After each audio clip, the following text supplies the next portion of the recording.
Am I overreacting about an incident that happened to my daughter at school? My daughter just started middle school last week. Yesterday a boy put pencil lead into her water bottle straw and she didn't notice. When she went to drink from it, another girl spoke up and said, "Don't drink that. Peter put something in it." My daughter looked inside and saw the pencil lead in her water. Boys were laughing at her, including the one that put it in there. My daughter told the teacher and the teacher yelled at the kid and that was it. The boy asked if she was going to tell his parents and she said no, it's not that big of a deal. I was pissed because pencil lead and the soft tissue of someone's throat could have been an issue. A serious medical issue? Probably not. But it's contaminating someone's water? I wrote the school asking if they would check in on the incident. Given it's an actual crime to mess with someone's food or water, at the very least, there should be an incident report about it, so the boy's parents get notified. I would want to be notified if my kid did something like that. This is where more rage comes in. The counselor met with my daughter and wrote me an email. In this email she stated she met with my daughter and she let my daughter know that she didn't need to tell the teacher and could have just told the boy directly that she didn't like that, and to not do it again. She then goes on to explain to my daughter that the boy probably had a crush on her, and sometimes boys do that when they like her. She then went on to say she told my daughter to make sure she doesn't leave her water unattended and to maybe put a cap on the straw. As if she should carry that shit around and it's her fault that she put shit in her water. I'm so pissed about this. I wrote her back saying that I felt like the school was stating that contaminating someone's food or water is not a big deal, blaming my daughter for not watching her water bottle 24/7 even when somewhere else in the classroom, and then saying boys will be boys because they like her. What the actual F? Am I overreacting? My husband is a teacher in the district and says he also thinks it's weird how they are handling this, but he's used to elementary school standards. Looking for honest replies. Update 1. I just got my daughter's side of the story for how the conversation went down, and it's even worse than how the lady described in the email, which was already bad. This lady gets my daughter out of class and sits her down. Mind you, I asked for a report to be filed and they were supposed to be talking to her just to get my daughter's account of what happened. So my daughter says the lady sat her down and asked her to tell her what happened. My daughter explained what happened.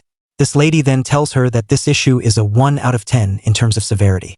She said if something is a 1 to 5, you know what you should do. Handle it yourself, and this being a 1 means you shouldn't have told a teacher and tried to work it out on your own. My daughter asked her, well then what's a 6 to 10? The lady says something serious like cutting your arm off. My daughter was shocked. I think this is the first time she's ever been acutely aware of an adult being so in the wrong. My daughter confirmed this lady said the boy probably had a crush on her and that's why he probably did it. Along with the make sure you watch your water bottle, don't be leaving it around BS. I am so pissed off.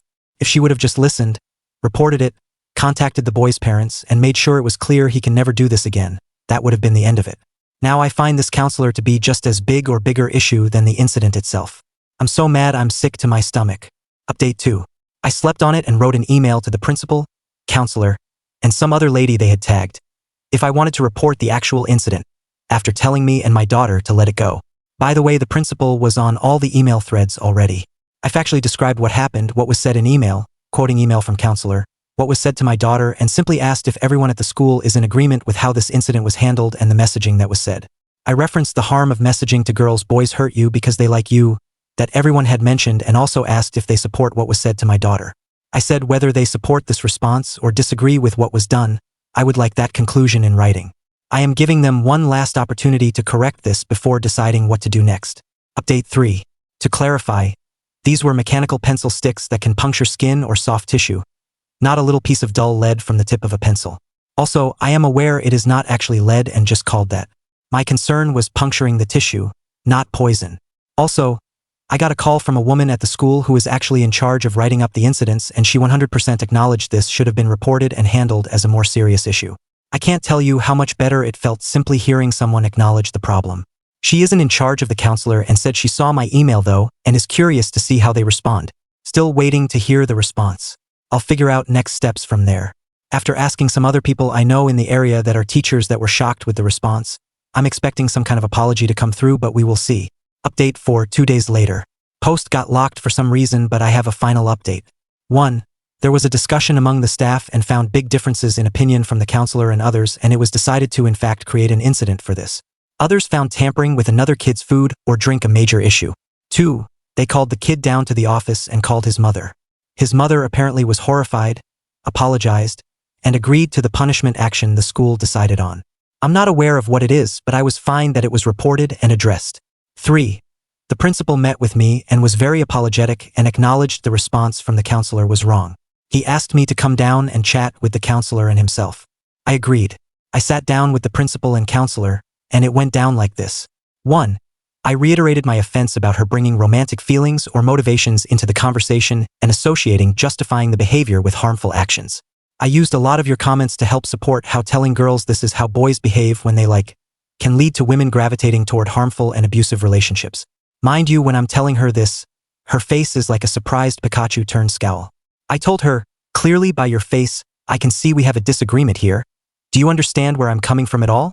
She kept saying things like, well, I don't know what your daughter said, or I don't know what your daughter's takeaway is, and multiple times I had to reference the fact I had in writing from her what she said.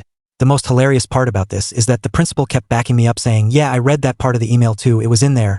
She tried directing blame or confusion on my daughter multiple times, but you better believe I had that email pulled up on my phone ready to reference it each time. She even said, I'm a feminist, in which I said, I don't know what your personal beliefs or stances are, but somehow they got extremely disconnected or reflected in your words that were a net negative outcome for my daughter's mental health. I would not let the conversation go, or her deflect blame, until I 100% got her to acknowledge this. I was incredibly patient and calm because, to be honest, my goal wasn't to fire anyone. I genuinely wanted to come to a better understanding so that she approached these situations differently. I also asked that they create training and supportive documentation around how to handle these situations that is both transparent to the staff and the kids, since there seems to be massive gaps in understanding that can have serious consequences. Anyway, I picked up my kid. She was all smiles as we talked about it, and I role-played my side, the convo versus the counselors. We got boba while talking about how she's going to vet the loves of her life. She even said, if boys like you, they should say something nice or just tell you. We then went on to list all the ways we thought it would be nice to have someone show they like you.